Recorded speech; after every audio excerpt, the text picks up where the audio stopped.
নমস্কার, আমি অ্যাস্ট্রোলজি শ্রী তাপস আচার্য। আমার ইউটিউব চ্যানেল আপনাদের সবাইকে স্বাগতম। সেই সাথে 2025 আপনাদেরকে সবাইকে স্বাগতম জানাই।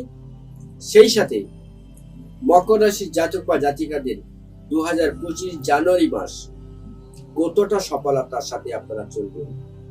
আপনাদের জীবনে কিন্তু সফলতার শিখরে আপনারা নিজেরাও জানেন যে কুম্ভ রাশিতেই শনিদেব বসে আছে সক্ষেত্রে, এবং কুম্ভ রাশি মকর রাশি এবং মীন রাশি কিন্তু সাথে অলরেডি চলছে। তার সাথে কেতু এবং রাহু কিন্তু রাশি পরিবর্তন করছে।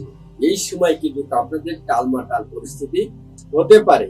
তবে অর্থনৈতিক হঠাৎ অর্থ প্রাপ্তি, লটারি প্রাপ্তি, সম্পত্তি প্রাপ্তি, বউ প্রাপ্তিও আপনাদের জীবনে ঘটতে পারে। যাদের বিবাহ হচ্ছে না,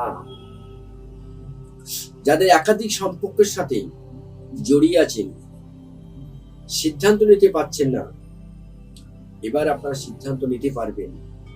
মকর রাশির জাতক বা জাতিকা যারা খনিতে কাজ করেন, কয়লার সাথে কাজ করেন, রেলে কাজ করেন, মেডিসিনের সাথে কাজ করেন, তাদের কিন্তু প্রমোশন মাস্ট, এবং তাদের কিন্তু পরিবার পরিজনকে নিয়ে আপনারা কিন্তু অনেকটাই ভালো থাকবেন। এই মকর রাশির জাতক বা জাতিকা ভাগ্য আপনাকে সাথ দেবে, এ কথা ঠিক। অর্থ আপনার জীবনে আসবে, এটাও ঠিক। কিন্তু রাহু কেতুর পরিবর্তনের ক্ষেত্রে আপনাকে কিন্তু একটু টলে দিতে পারে।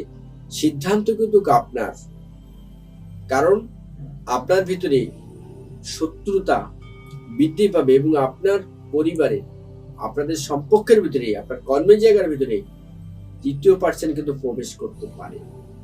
সে বিষয়ে আপনাদের সতর্কতার সাথে চলতে হবে, নালে কিন্তু আপনারা বিপদে পড়ে যাবেন। শারীরিক এবং মানসিক দিক থেকে আপনার অনেকটা প্রস্তুতি থাকবেন 2025 জানুয়ারি মাস। অর্থনৈতিক আপনাদের ভালো জায়গায় রাখবে, তবে আপনাদেরকে গ্যাস অম্বল,